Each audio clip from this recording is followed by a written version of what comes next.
How could Barcelona, a club reportedly 1.3 billion euros in debt, do this?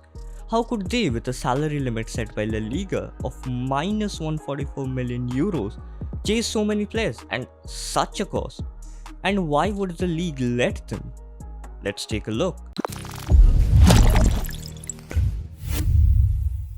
The Límite Salarial, La Liga's equivalent of financial fair play, is the amount, defined by the league after analyzing the club's audited accounts, that they are allowed to spend on the first team, basically made up of transfer fees, amortization, and wages.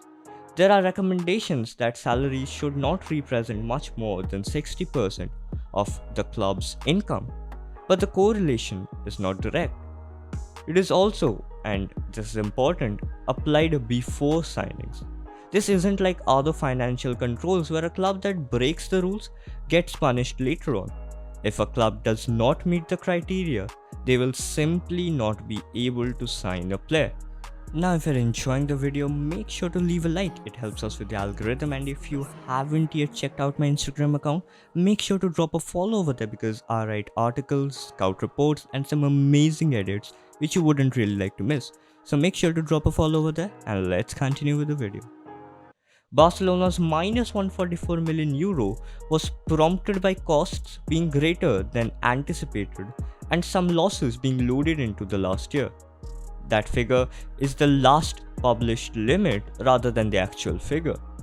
The next figure will be defined later this summer as it is in the negative today. It means that Barcelona have to make good on 144 million euros before they get to zero. They solved this issue by adopting two methods. One was a deal to sell up to 25% of their La Liga TV money for up to 25 years, which gave them 650 million euros upfront. The other was to sell 49.9% of BLM, the company they set up to manage their marketing and licensing, which gave them 200 million euros upfront. Is this a good idea? It is a reasonable question, but it may not be the question, at least not now. The answer may well be no, not really.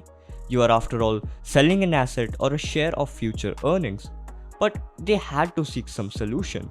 Privatizing assets was always likely to be a way out. Moreover, for their safeguard, they have also added a buyback clause on each of their assets, which makes it a point of risk-free gambling. So yeah, Barcelona does have the money to spend, and Laporta isn't messing around in an attempt to restructure Xavi's squad and bring Barca back to being the reference point of the footballing world.